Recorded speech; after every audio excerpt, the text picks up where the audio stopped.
जब बिहार के प्रथम मुख्यमंत्री श्री बाबू आए, आजादी के पहले वो प्रधानमंत्री कहलाए और आजादी के बाद प्रथम मुख्यमंत्री के रूप में उन्होंने हिम्मत दिखाया, हर बिहारी को अपना परिवार माना और बिहारी के हित में जमींदारी का और गुलामी दास्ता की जिंदगी जीने वालों के बीच से वो पर्दा को हटा दिया, उस लकीर को खींचा, जमींदारी उन्मूलन कानून ला करके, और उन्होंने कहा कि बिहार के अंदर अब कोई गुलाम नहीं होगा। आप न्यूज़ फाउंडेशन देख रहे हैं, मैं हूं आपके साथ वंदना। बीजेपी द्वारा आज धन्यवाद सम्मान संकल्प समारोह कार्यक्रम का आयोजन किया गया, जहां बिहार के डिप्टी सीएम विजय कुमार सिन्हा ने जो है हुंकार भरी। आगे सिन्हा ने कहा कि जिस तरह से बिहार में मुख्यमंत्री जो सर्वप्रथम श्री कृष्ण सिंह बने थे, उस दौरान जो है जमींदारी प्रथा को समाप्त किया था, और साथ ही साथ उन्होंने लालू परिवार पर तंज कसते हुए क्या कुछ कहा है, छोड़े जाते उन तमाम बयानों के साथ। और बड़े निकट से जिनके दर्शन और सकारात्मक ऊर्जा प्राप्त हुआ था, 1990 का दशक था। बैठे हैं हमारे युवा मोर्चा के अध्यक्ष माननीय नंद किशोर यादव जी थे, और माननीय लाल कृष्ण आडवाणी जी का जब रथ यात्रा आया था, जेपी निवास से झंडा दिखा करके आगे सोमनाथ से अयोध्या का हुआ रथ यात्रा आगे बढ़ना था।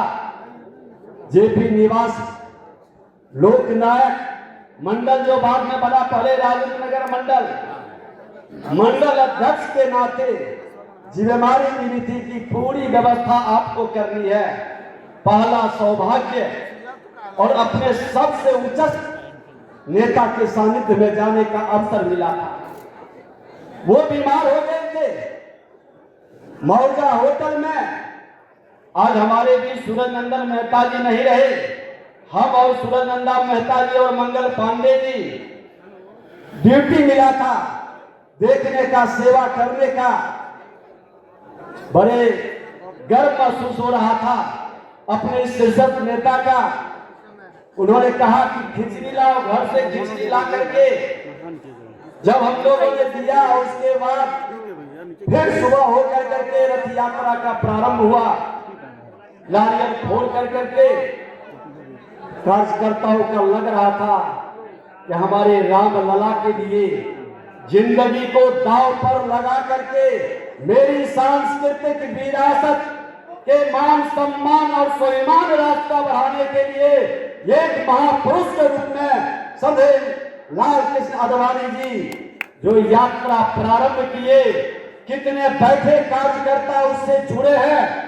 वर्षों की त्याग तपस्या, 34 वर्ष की पुरानी ये कहानी, आज उन कार्यकर्ताओं को भी नमन करते हैं कि आपने जो पेड़ रोपा है, शायद बहुत सारे ऐसे कार्यकर्ता उस छांव में भी नहीं बैठ सके, उसका फल भी नहीं प्राप्त कर सके, लेकिन आज वो जब हम देखते हैं उन बुजुर्गों को, अपने कार्यकर्ता को कोई पद का सम्मान मिलता है, उसको कहीं न कहीं गर्वान्वित महसूस करते हैं। और निश्चित तौर पर यह देव दुर्लभ कार्यकर्ता भाजपा में ही हो सकता। भाजपा के अंदर इस तरह के कार्यकर्ता मिल सकते हैं। आज बरैया गोली कांड हुआ था 1977 में, अपने बिहार के पूर्व मुख्यमंत्री सर्वदेव कर्पूरी ठाकुर जी पहुंचे थे, बहुत कम उम्र था, गोली कांड में बहुत बवाल मचा था, लेकिन हम लोग भी देखने गए थे उनकी सादगी, उनकी नम्रता, और उन्होंने अपराधियों के विरुद्ध जिस शक्ति के साथ बात करना और जिस भाव में वो रहते थे। बाद में हमारे पिताजी शिक्षक थे, कहे कि बहुत ही आज तक के नेताओं में जो सादगी, सरलता और ईमानदारी है, बेदाग छवि के व्यक्ति सर्वदेव कर्पूरी ठाकुर जी को भी हम नमन करते हैं। आज देश के प्रधानमंत्री नरेंद्र मोदी जी दोनों को भारत रत्न दे करके एक संदेश दिया है कि कुशल संगठनकर्ता, बेदाग छवि, ईमानदारी के प्रतिमूर्ति और सादगी सरलता के साथ आम लोगों की जिंदगी में एक युवाओं के मन के अंदर प्रेरणा प्रदान करने वाले ऐसे महापुरुषों को सम्मान कर करके हर भारत माता का संतान गौरवान्वित महसूस करता है, अपने को सम्मानित महसूस करता है। यहाँ उपस्थित तमाम कारणों से कि आज हमारा देश किस तेजी से बदल रहा है। एक तरफ अवसरवादिता की राजनीति करने वाले वंशवादियों की जमात जमींदारी की मानसिकता से सोने के चम्मच लेकर सत्ता में आकर के किस तरह से हमारा उस गौरवशाली बिहार, वह गौरवशाली बिहार जो देश को ही नहीं दुनिया को ज्ञान प्रदान करता है, विक्रमशिला नालंदा विश्वविद्यालय से बिहार का इतिहास को बताता है। कई धर्मों का उद्गम स्थल ये बिहार रहा। ये बिहार लोकतंत्र की जननी की भूमि भी रही। और इस धरती पर जब बिहार के प्रथम मुख्यमंत्री श्री बाबू आए, आजादी के पहले वो प्रधानमंत्री कहलाए और आजादी के बाद प्रथम मुख्यमंत्री के रूप में उन्होंने हिम्मत दिखाया, हर बिहारी को अपना परिवार माना और बिहारी के हित में जमींदारी का और गुलामी दास्ता की जिंदगी जीने वालों के बीच से वो पर्दा को हटा दिया, उस लकीर को खींचा, जमींदारी उन्मूलन कानून ला करके, और उन्होंने कहा कि बिहार के अंदर अब कोई गुलाम नहीं होगा, बिहार के अंदर कोई जमींदार नहीं होगा।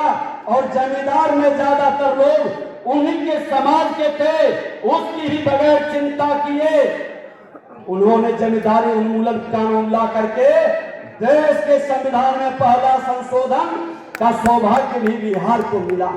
ये माहौल, और अंग्रेजों ने लिखा था कि लॉ एंड ऑर्डर में बिहार सबसे आगे है, इंडस्ट्रियल वातावरण में सबसे तीव्र गति से बढ़ने वाला बिहार है, नहर के क्षेत्र में कृषि के योग्य भूमि, आज जल के बिना प्राकृतिक आपदा से मुक्त होने के लिए नहर का जाल बिछाने वाला बिहार सबसे आगे है। शांति था, विकास हो रहा था, सामाजिक सद्भाव था, पूरे देश में लाशों की ढेर लग रही थी, हिंदू मुस्लिम पाकिस्तान हिंदुस्तान की लड़ाई चल रही थी, बिहार में लाश नहीं गिर रहा था। वह बिहार मेरा था। उस बिहार को किसने कलंकित किया? किसने जहर घोला है बिहार के अंदर? सत्ता के लिए बिहारियों के मान सम्मान स्वाभिमान को किसने लहूलुहान किया? बिहार के अंदर किसने वो वातावरण बदला है? इसको तो गंभीरता से लेना होगा। और भारतीय जनता पार्टी ने, हम 2 सीट से शुरू किए थे, 2 सीट से 200 सीट पर पहुंचे और 200 सीट से 400 सीट का लक्ष्य को हमने तय किया है। और ये देश दुर्लभ कार्यकर्ता उस लक्ष्य को भी पूरा कर लेगा। लेकिन मेरा बिहार पिछड़ क्यों रहा? बिहार के अंदर एक नया वातावरण बनाना है। देश के प्रधानमंत्री नरेंद्र मोदी जी जब आए थे विधानसभा के अंदर, उन्होंने बड़ी गंभीरता के साथ श्री बाबू को 5 बार 6 बार नाम दिए थे कि वही बिहार है, वही बिहार बनाना है। हर लोगों की जिम्मेदारी है, हर एनडीए कार्यकर्ता को संकल्प लेना है कि जहां ठहर गई विकास, जहां ठहर गई सामाजिक सद्भाव, उसको आगे बढ़ाना है। बिहार के माननीय मुख्यमंत्री नीतीश कुमार जी भी उस मंच पर थे, उन्होंने भी इससे सहमति जताई थी। बिहार के उस गौरवशाली गाथा को एनडीए की सरकार में जंगलवाद से मुक्ति दिलाने में भाजपा ने चाणक्य की भूमिका में चंद्रगुप्त बनाया। यहाँ के कार्यकर्ता हंसते हंसते स्वीकार किया, अरे हम तो चाणक्य के रोल में हमेशा खड़ा है, लेकिन जो चंद्रगुप्त बिहार की गरिमा को बढ़ा दे, हर बिहारी का आशीर्वाद और स्नेह का अधिकारी वो होता है। और बिहार को बदलने की जिम्मेवारी भी उन सब पर है। हम सबको मिलकर के बिहार को बदलना है। आज हमारे देश के प्रधानमंत्री नरेंद्र मोदी जी ने जो निर्णय लिया, बिहार करा रहा था, मैं बता दूं कि आप लोगों के आशीर्वाद सदैव से और हमारे नेतृत्व ने हमें जिम्मेदारी दिया था, विधानमंडल दल का नेता और प्रतिपक्ष विधानसभा का बनाया। 500 दिन में 341 दिन किसी न किसी जिले के अंदर किसी न किसी पीड़ित का आंसू पोंछने का और जनता की समस्याओं के संघर्ष में खड़ा रहा। मैंने देखा उस आंसू को कि हमारी बहन नीलम यादव का प्राइवेट पार्ट काट लेता है और सत्ताधारी दल के लोग भागलपुर पीरपैंती में कहता है आंदोलन नहीं करो क्योंकि समीकरण बाई का है।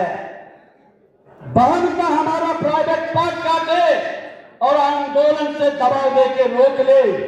राहुल साहनी का मुजफ्फरपुर में हत्या कर दे और बैठे हुए सरकार के मंत्री को जब नेता प्रतिपक्ष के नाते हमने विषय को उठाया, मुख्यमंत्री ने गंभीरता से लिया, कागज मांगा, सारा प्रमाण दिया, आवेदन दिया, लेकिन सत्ता में बैठे हुए लोग जंगल राज के पुरोधा ने मुख्यमंत्री पर इतना दबाव और प्रेशर डाला कि FIR तक नहीं होने दिया।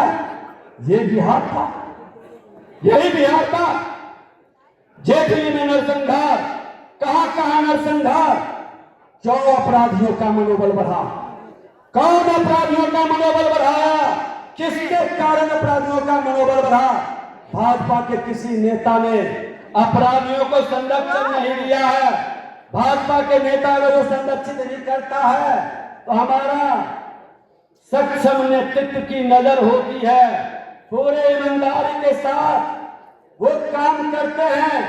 भाजपा तो हमेशा राम राज्य की बात करता है और राम राज्य का मतलब सुशासन, राम राज्य का मतलब भ्रष्टाचार मुक्त प्रशासन, राम राज्य का मतलब है शांति, सामाजिक सद्भाव, आपसी प्रेम, भाईचारा। हमने तो राम राज्य का सपना देख करके 90 से लड़ रहे हैं। 34 वर्ष की लड़ाई हर भाजपा कार्यकर्ता ये भूल रहा है कि हमें क्या मिला। हमने एक राष्ट्र के निर्माण के लिए वो संकल्प को